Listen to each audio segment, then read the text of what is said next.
വീടാണ്. അവിടെ ഒറ്റപ്പെട്ട് കിടക്കുമ്പോ എന്റെ പ്രിയപ്പെട്ട പെങ്ങളെ, അല്ലാഹുവിന്റെ കോടതിയിലെ ഏറ്റവും വൃത്തികെട്ട അറാബിന്റെ ഉടമയാരാണ്? നബി തങ്ങൾ പൊട്ടിക്കരഞ്ഞിട്ടാ പറഞ്ഞത്. അല്ലാഹുവിന്റെ റസൂല് പൊട്ടിക്കരഞ്ഞിട്ടാ പറഞ്ഞത്.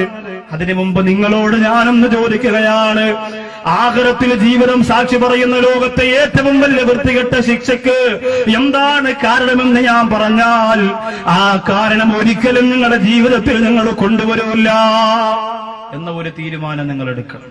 നബി തങ്ങൾ പറയാണ് ആ ഹദീസ്, ജീവിതം സാക്ഷി പറയുന്ന ലോകത്ത് ഏറ്റവും വൃത്തികെട്ടവരായി, ഏറ്റവും മോശമായ ശിക്ഷ കൊടുക്കുന്നവരായ ഒരു വിഭാഗം, സഹോദരിമാരെ, സഹോദരങ്ങളെ, കൊടുക്കുന്ന അദാബ് ഏറ്റവും വൃത്തികെട്ട അദാബ് എന്തൊരു ഭയാനകരമായിരിക്കും.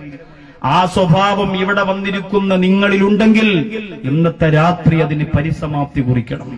മുത്തു റസൂൽ നബി മുഹമ്മദ് മുസ്തഫ സല്ലല്ലാഹു അലൈഹി വസല്ലമ തങ്ങൾ പറയുകയാണ്, ആരെന്നറിയോ? അത് പറഞ്ഞാൽ ആ സ്വഭാവം എന്റെ ജീവിതത്തിലുണ്ടെങ്കിൽ ഞാൻ മാറ്റാൻ ഒരുക്കമാണ് എന്ന് ഈമാൻ കൽബിന്റെ അകത്തുള്ള സഹോദരങ്ങളൊന്ന് കൈ ഉയർത്തിയേ നോക്കട്ടെ. എത്ര പേരുണ്ട്? കണ്ണൂർ ജില്ലയിലെ എട്ടിക്കുളത്ത് ആരെങ്കിലും പൊക്കുന്നു കണ്ടിട്ടൊന്നും പൊക്കണ്ട, സ്വയം തോന്നിയിട്ട് അങ്ങനെ തന്നെ വെച്ചു ദുആ ചെയ്യാൻ പോവാണ്. അങ്ങനെ തന്നെ വെച്ചു, അല്ലാഹുവേ കൈകൾക്ക് നീ ഹൗദുൽ കൗസർ കൊടുക്കണേ അല്ലാ, ഒരു മാറ്റം നീ കൊടുക്കണേ അല്ലാ. ഇനി കണ്ണൂർ ജില്ലയിലെ നൗസാദ് ബാക്കവി എപ്പോഴാണെന്നാണ് വരുന്നതെന്നറിയില്ല. പടച്ചവനെ, ഈ കൈകൾക്ക് മുത്ത് റസൂലിന്റെ മുത്തം കൊടുക്കണേ അല്ലാ, മുത്തം കൊടുക്കണേ അല്ലാ, മുത്തം കൊടുക്കണേ അല്ലാ. പറയാൻ പോവാണ്, ഉയർത്തിയും പോയി പടച്ചവനെ. ഇനി പറയുന്നത് എന്താണ്? അള്ളാഹുവിന്റെ മലക്കുകൾ കണ്ടു, അള്ളാഹു കണ്ടു, കടല് സാക്ഷി, മണൽത്തരി സാക്ഷി, ഈ എട്ടിക്കുളത്തെ അന്തരീക്ഷം മുഴുവനും സാക്ഷി. ആഖിറത്തിൽ സാക്ഷി പറയും,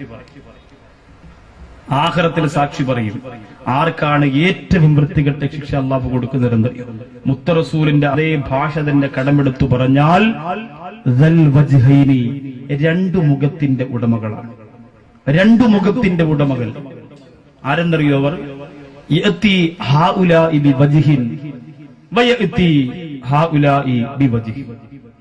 ഒരാളുടെ അടുത്ത് പോയി ഒരു കാര്യം ഒരു രീതിയിൽ പറഞ്ഞിട്ട് മറ്റേയാളുടെ അടുത്ത് പോയി ആ കാര്യം വേറെ രീതിയിൽ പറഞ്ഞിട്ട് പരസ്പരം കുടുംബകലഹവും ഫിത്തിനയും ഏഷണിയും തമ്മിലടിയും ഭിന്നിപ്പും ഉണ്ടാക്കുന്നവരാണ് അവർ. അപ്പൊ നിങ്ങളിൽ ചിലരൊക്കെ രക്ഷപ്പെട്ടിട്ടുണ്ടാവും. ചില ഉമ്മമാരും ചില ഉപ്പമാരൊക്കെ പരസ്പരം നോക്കുന്നുണ്ടാവും. ചെറിയ കാര്യമല്ല. ആഖിറത്തിലെ ഏറ്റവും വൃത്തികെട്ട ശിക്ഷയൊന്നാണ് മുത്ത റസൂല് നാവ് കൊണ്ട് പറഞ്ഞത് സല്ലല്ലാഹു അലൈഹി വസല്ലം. ഏറ്റവും വൃത്തികെട്ട അദാബ് ഒരു ഫിത്ന. ഇവിടെ പോയിട്ട് ഒരു കാര്യം ഇങ്ങനെ പറഞ്ഞിട്ട് അതേ കാര്യം മറ്റവന്റെ അടുത്ത് പോയി വേറെ രീതിയിൽ പറഞ്ഞ്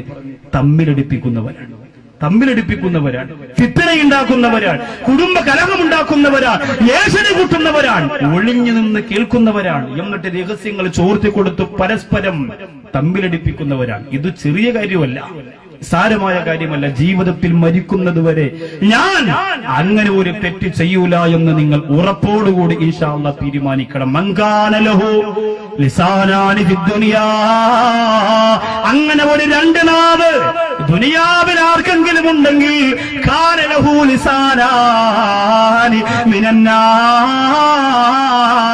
അല്ലാഹുവിന്റെ കോടതിയിൽ നരകത്തിന്റെ തീയുടെ വെച്ചു കൊടുക്കുന്നതാണെന്ന് മുത്തുനബി മുഹമ്മദ് മുസ്തഫ.